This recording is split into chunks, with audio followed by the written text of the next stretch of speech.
কলেজের ভর্তি আজ থেকে শুরু হয়ে গেছে। আজকের 28 তারিখ, আজকে থেকে কলেজ ভর্তি শুরু হয়ে গেছে। তো অনেকে বলবেন যে ভাই কলেজের ক্লাস কবে থেকে শুরু হবে, এটা আমরা জানি না, এটা কোনোভাবেই বলতে পারবো না যে কবে হবে।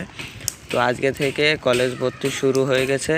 আপনারা সবাই, এটা হবে বেশিরভাগ অংশে অনলাইনে দিবে। অনেকে আপনারা যারা অনলাইনে টাকা পয়সা ব্যাংকে জমা দেওয়ার পরে বিভিন্ন কাগজপাতি টাকা জমা দেওয়া হয়ে গেছে কিন্তু কাগজপাতি জমা দেওয়া হয়নি, সমস্যা নেই, কোনো সমস্যা নেই।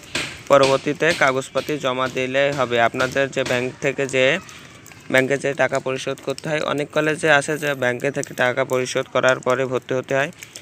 তো যদি ব্যাংক থেকে যেই কলেজ থেকেই হোক না কেন, ব্যাংক থেকে যদি একটা টাকা দেওয়ার পরে যেটা দিবে ওইটা সংগ্রহ করে রাখবেন এবং তখনই আপনারা পরবর্তীতে আপনারা কাগজপাতি জমা দিলে ভর্তি হয়ে যাবেন ইনশাল্লাহ। তো আশা করি আপনারা বুঝতে পারছেন। তো আশা করি সবাই এই বিষয়গুলো বুঝতে পারছেন। আপনারা কলেজ ভর্তির জন্য কি কি লাগবে সে কাগজগুলো তো ইনশাল্লাহ আপনারা সবাই জানেন। আমি আবারও বলছি, আব্বু আম্মুর ভোটার আইডি কার্ডের ফটোকপি, আপনার ব্যাংক অ্যাকাউন্টে ব্যাংকে যে জমা দেওয়া হয় তার একটা চেক, আর আপনার অ্যাডমিট কার্ডও এখনও আপনাদের যে অরিজিনাল সেটা এখনও বেরোয়নি। ফটোকপি দোকান থেকে, কম্পিউটার দোকান থেকে ফটোকপি করে আনবেন, একটা ফটোকপি বের করে আনবেন এবং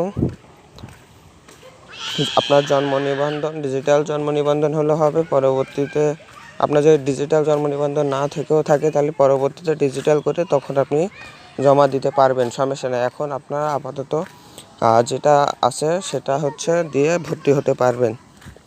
তো এই বিষয়ে আজকের ভিডিওটি এই পর্যন্ত শেষ করছি। এরকম আরও কিছু জানতে আমরা যখন নিউজ পাবো তখন আপনাদের মাঝে পৌঁছে দেবো। সেই জন্য আমাদের চ্যানেলটা সাবস্ক্রাইব করে রাখুন, পাশে থাকা বেল আইকনটি বাজিয়ে রাখুন। ধন্যবাদ সবাইকে।